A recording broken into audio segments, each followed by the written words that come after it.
Eu acho que não merece o nosso respeito os dirigentes que negam e sabotam a pandemia, não coordenam um esforço nacional para proteger as vidas das pessoas e da população. O negacionista é quem nega que lockdown não faz efeito só para o mal. Só o mundo inteiro está adotando, mas não deve ter feito eu não imagino que você não tenha visto ontem a coletiva do Ministério da Saúde, né? Deve ter visto, e foi apresentado um balanço aí onde números impressionantes foram apresentados.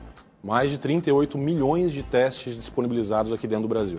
Isso dá quase um quarto da população brasileira. Aqueles 6 milhões que estão encalhados lá em Guarulhos, né? Que são do Ministério da Saúde e do governo federal. O Brasil continua testando muito pouco. Vamos entender a dinâmica disso. Vamos entender a dinâmica disso. Eu também queria muito entender a dinâmica, então eu vou te explicar, vou desenhar que fica mais fácil. Vamos lá. Ó, a gestão do SUS aqui no Brasil, ela é tripartite. Município, Estado e governo federal. A testagem não cabe ao governo federal. Os testes são do governo federal e não só deixar ele concluir. Você vai deixar eu concluir ou eu não vou conseguir te explicar como você quer. Os testes estão armazenados no depósito logístico do governo federal e saem de lá mediante demanda das autoridades. Então, assim que a autoridade municipal ou estadual pedir, terá. Então, os testes não estão lá porque o governo federal achou bonitinho comprar teste e deixar armazenado. É porque ninguém pede. É porque o governo é incompetente, foi incompetente nesse sentido. O governo federal e outros governos o que não pediu, você quer dizer? Não é verdade. Mas o que? O governo federal, então, ele tem que interferir nos estados e falar, toma aqui, testa aí você. Não pode fazer isso antidemocrático, Amanda. Estados e municípios e não deixar os testes mofarem até o prazo de validade vencer. Eu tenho certeza que tem gente interessada. Eu acho...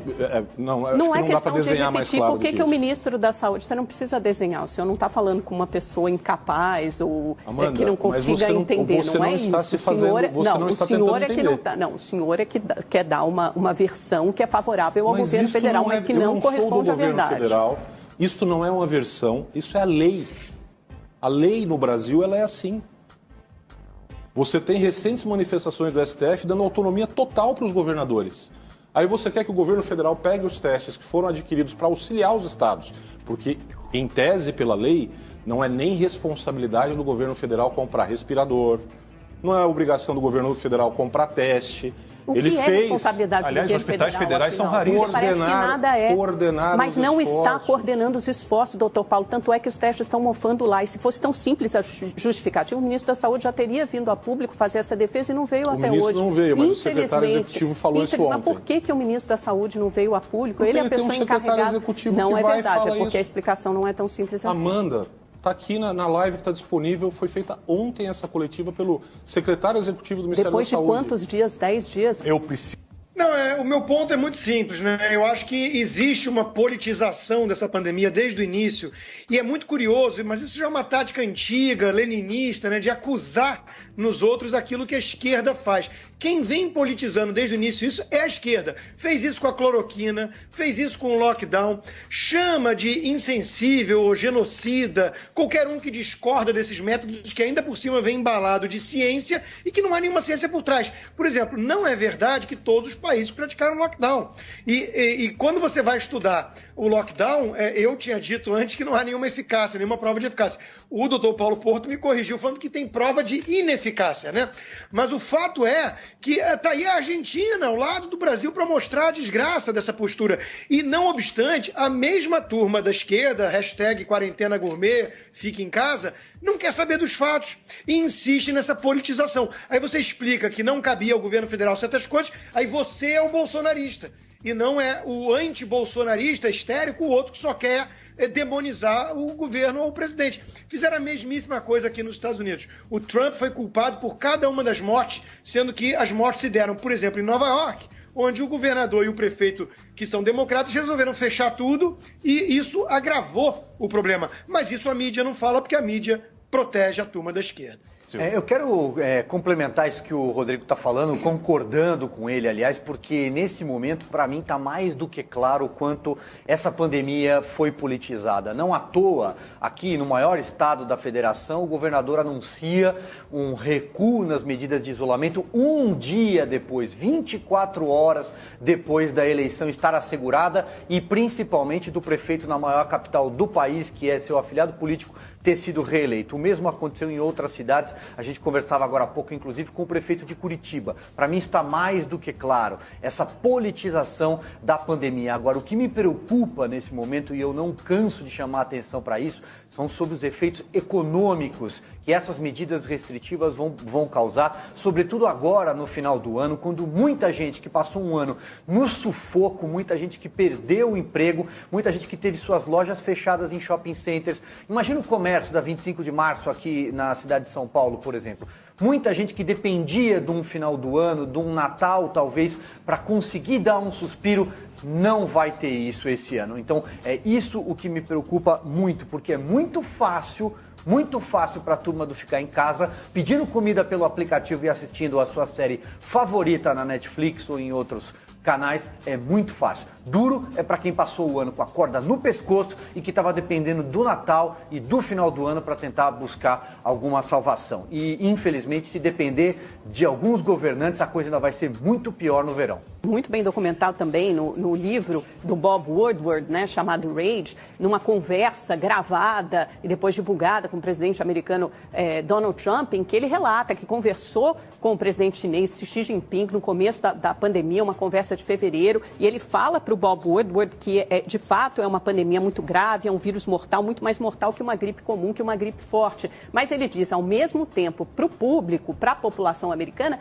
que é uma gripe comum, que não tem gravidade. Então, quando a gente fala de presidentes ou dirigentes que dão informações conflitantes para a população, para o seu povo, o Trump também tem uma conta. Agora você dizer que até agosto morreriam 3 milhões de pessoas no Brasil e 1 milhão se não fizesse nada. Mas calma lá. Mas a gente, passando a bola aqui para pessoas foram tiradas ao pânico, ao medo, à histeria por conta dessa previsão. Exatamente. Passando a palavra aqui, o Dr. Paulo Porto quer falar, mas para que fique claro, né? Quando a gente fala assim, governantes dando informações conflitantes, ou por aí vai. Bom, o Átila, 3 milhões de mortes e a Marino não deu... Mas você quer comparar o Trump com o Átila news, só por para exemplo? Entender? Não, o Átila se baseou num estudo do Imperial College, que você pode... esse estudo, sobre esse estudo eu colocaria uns 18 asteriscos. Posso só interferir aqui? Enfim. Amanda, o governo americano tem transparência, tem democracia, tem liberdade de imprensa ampla, até mesmo para um livro de fofocas como o do Bob Woodward. Agora, a China é uma ditadura. A China é uma ditadura, exatamente. Matar, que some. A China é uma ditadura e quando eu falo de sanção, eu não estou dizendo que, como você disse agora há pouco, que o vírus foi criado em laboratório ou não. Rodrigo falou, é possível que isso se comprove um dia, sim ou não. Eu não estou fazendo essa afirmação. O que eu estou dizendo é que a China merece sanção, sim, por ter omitido dados. Isso é crime. Não, você tem razão e o Constantino tem razão de fazer essa diferenciação também entre China e Estados Unidos e é muito grave o que a China fez. Vamos ouvir o Dr. Paulo. Vamos lá. Não há a menor possibilidade de se justificar um comportamento de um governo, ou seja, de um sistema, por uma pretensa atitude teoricamente responsável de um chefe de Estado. Até porque houve uma organização de um governo para ocultar dados. Isso é uma manobra que não dependeu de alguém falar alguma besteira. Isso é muito grave, doutor Paulo. Isso é gravíssimo, ainda mais porque o principal momento de contenção de qualquer epidemia é no início. Porque a epidemia ela se alastra em progressão geométrica. Então você pegar, logo quando está na província de Wuhan e fechar a província, você teria um impacto global muito menor do que teve agora. Agora, o que fez o governo da China? Olha, aqui para dentro da China, vocês de Wuhan não podem viajar. Mas vocês que têm negócios na Espanha e na Itália, negócios têxteis, viajem à vontade. Isto é um crime. Eu posso só, que eu fiquei devendo outro dia, tenho aqui todos os dados do Imperial College, eu gostaria de eliminá-los da nossa conversa. Vamos lá, em 2002, o Imperial College, o Reino Unido, previu até 50 mil pessoas mortas pela doença da vaca louca, né, podendo chegar a 150 mil. Foram 177 mortes, tá? Então, de 50 mil a 150 mil, 177. Em 2005, de novo, Imperial College, mais de 200 milhões de pessoas morreriam de gripe aviária. 282 pessoas morreram entre 2003 e 2009. 200 milhões para 282, tem mais. 2009, Imperial College de novo, gripe suína, uma taxa de letalidade de 0,3% a 1,5%. 65 mil mortes, morreram 457 pessoas, 65.457 pessoas.